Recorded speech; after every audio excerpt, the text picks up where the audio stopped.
Hi, this is David White coming again from Austin, Texas. Tonight we're dealing with Scripture Matthew 5:7, the Beatitude, blessed are the merciful, for they shall obtain mercy.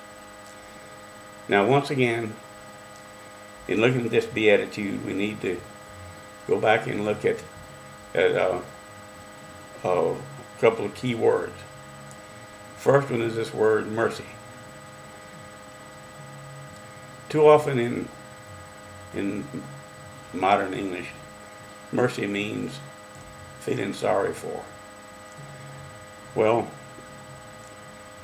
the word that we translate as mercy or merciful from the Aramaic, which apparently Jesus spoke, meant far more than just feeling sorry for. It meant one's ability to get right inside the other person, to get in the other person's skin, to see with their eyes, to think with their mind, and to feel as he or she feels. And this is something that can be done by a force of the will if we want to. It has nothing to do with a warm, fuzzy feeling in the heart. It has to do with the desire to try to identify with the person who we perceive has offended us. Our word sympathy comes from the two Greek words, syn, S-Y-N, which means together with, and paschain means to experience or to experience with. That's the fuller definition of mercy that we're dealing with here when we take it from the words that Jesus undoubtedly spoke. And you know, when we look at things in this way with regard to other people, not only will it help us to see why another person may have done what they did, but it might help us keep from extending kindness in the wrong way. For instance, in Luke, we have the story of Mary and Martha, whom Jesus visited on his way to the crucifixion. And he and Martha sat out on the front porch and were talking. And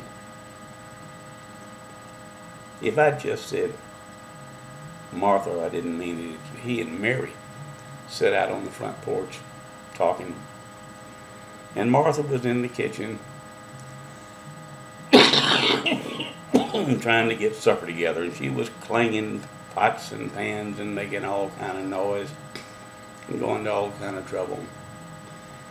And finally Jesus just asked her to sit down. And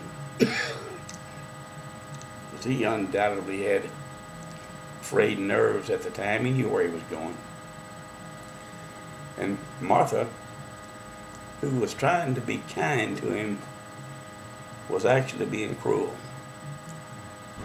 Mary saw through his situation and saw that what he needed was just some nice companionship in his dark hour. And it's so easy for us to do that when we don't try to see through and see the other person and look at our actions. Uh, I used to take great pride in telling myself what a nice boy I am in giving people $1 at the street corner where they were begging.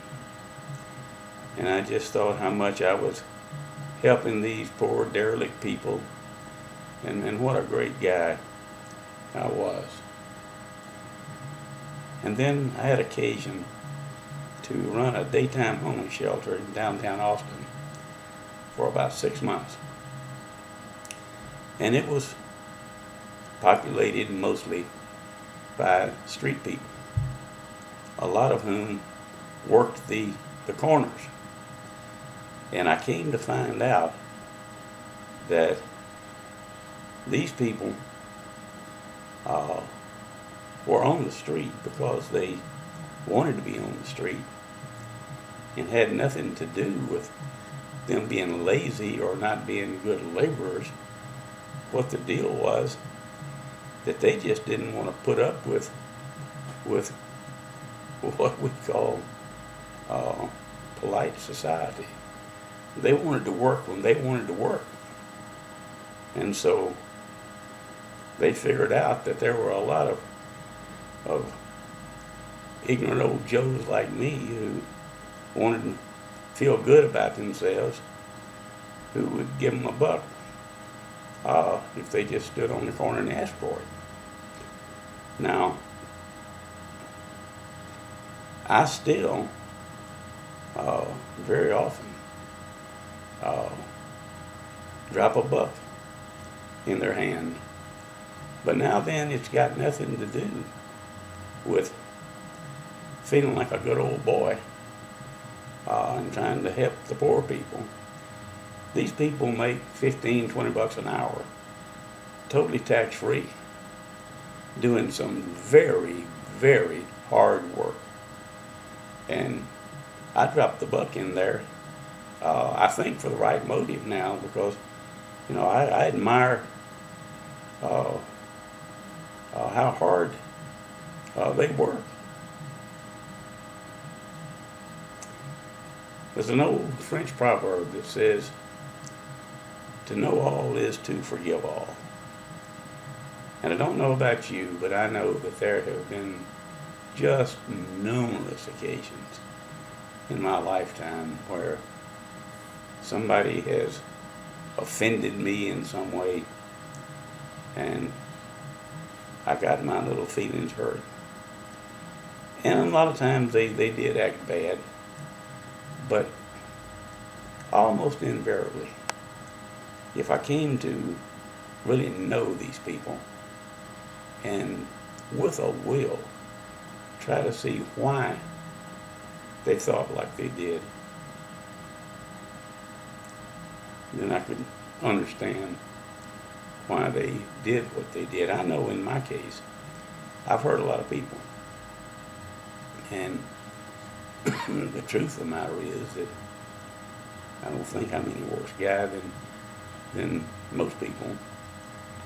But I have had a lot of fears in my life.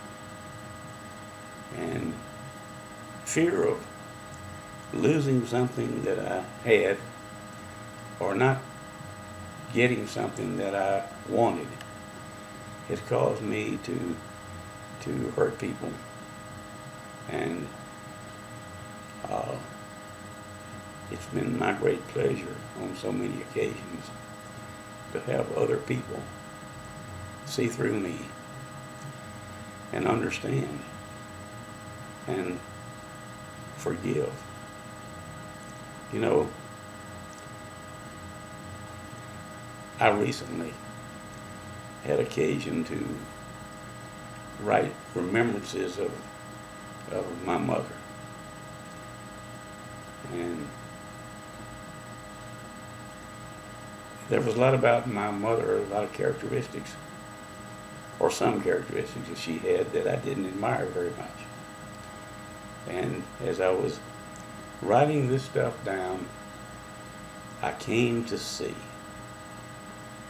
almost invariably that the characteristics in my mother that I didn't particularly care for, those things that pushed my button, when I really looked at it, found out that they were characteristics that she and I shared. So almost invariably what was pushing my buttons was stuff in myself that I didn't like.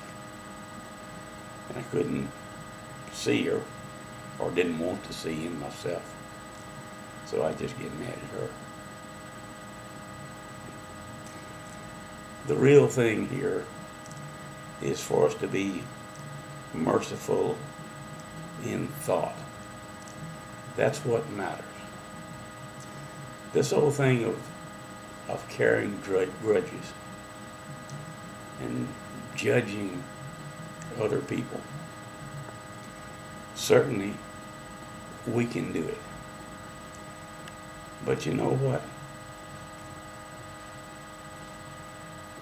Very often I've found that when I was carrying a grudge against somebody, they didn't even know it. So the person that was being hurt was me.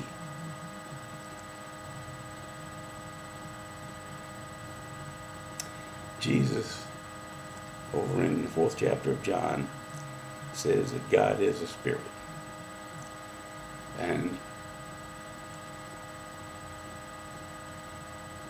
in the Lord's Prayer, he says that if we don't forgive others, then God or the Spirit won't forgive us. And tying all that together, it explains to me why when I forgive the other fellow, I'm freed in my heart. And consequently, forgiven by God. So, blessed are the merciful, for they shall obtain mercy. When I can forgive you, when I will, by the will, try to look into your mind and your heart and feel with you as you feel. I can forgive if I want to. And by forgiving you, I can be free. Now this has nothing to do with being a Pollyanna. Certainly Jesus wasn't any Pollyanna. He realized that we need to be vigilant about maybe getting hurt by other people. But that's not the point. We can be vigilant without letting it get into our value system and hating the other person, because that hurts us far, far more than it hurts the person that we're hating.